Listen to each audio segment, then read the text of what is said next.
ever sit with your friends only to realize that no one is talking, everyone is scrolling? It happens during lunch, on the bus, even at group study sessions. We are together, but we are not really talking. What used to be laughter, casual conversation, and shared memories is now replaced by slides and growing screens. We still sit side by side, but the conversations are fewer and eyes contact almost disappears.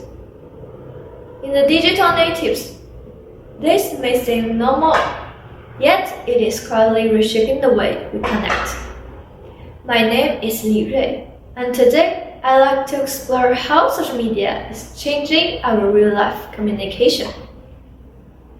It's not just a global trend. It's something we face every day as students, friends, and family members. As a university student, I've not only experienced this problem myself, but I've seen it happen all around me, during meals, in classroom, even in group work. We often sit together, yet we are completely focused on our screens. Social media is not our enemy, but over-reliance can quietly replace the face-to-face communication we need. Today, I look at three aspects: how social media replaces real-world connection, how it affects our emotional well-being, the small steps we can take to rebuild meaningful communication.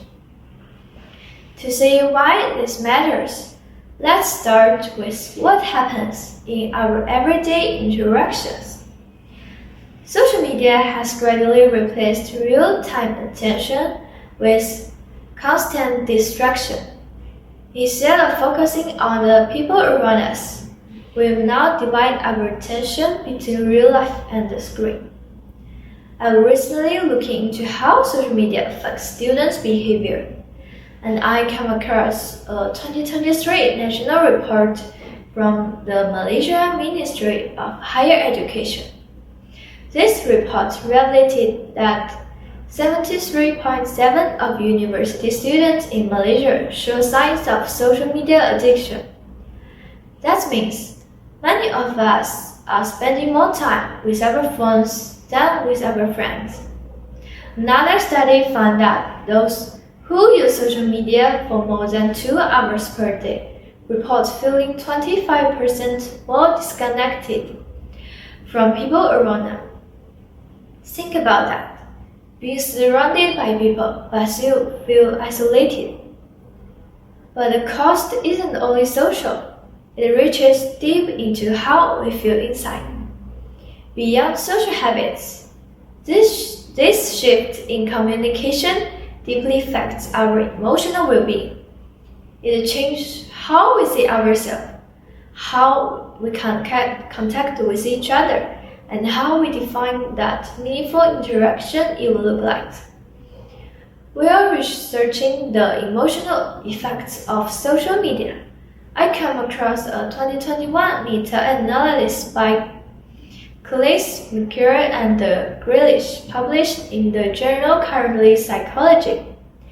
Their findings showed that frequent social media use significantly increases the risk of depression and anxiety among adolescents and young adults. This emotional toll is often overlooked, yet it plays a major role in shaping how students experience stress, self-worth, and social pressure.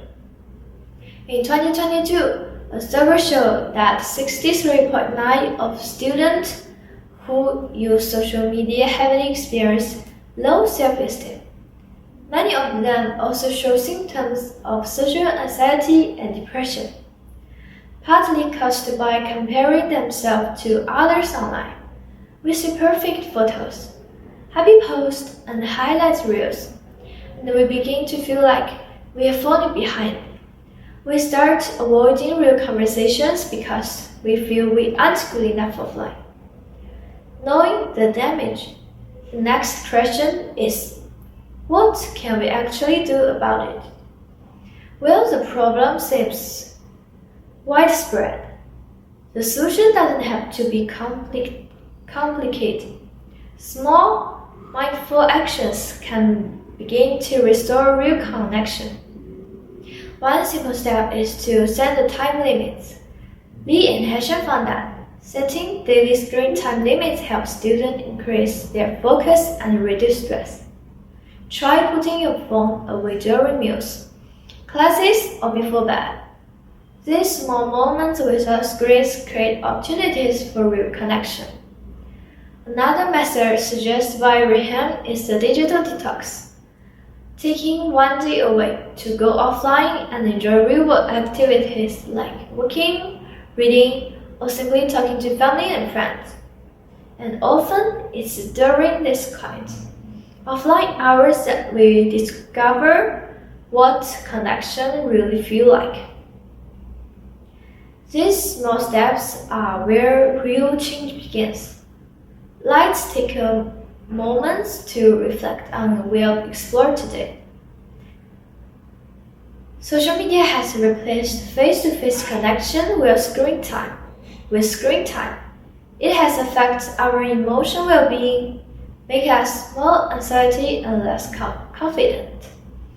But we also think that small steps, like setting time limits or doing a weekly digital detox, can bring us back to real communication.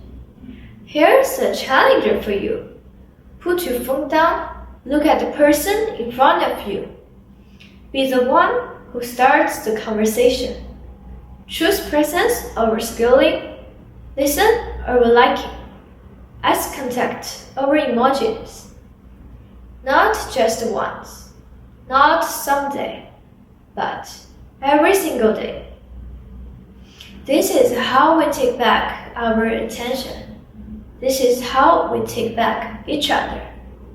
Let the internet be a bridge, not a barrier, because outside the screen is where real smiles, listening ears, and genuine warmth lie. Thank you.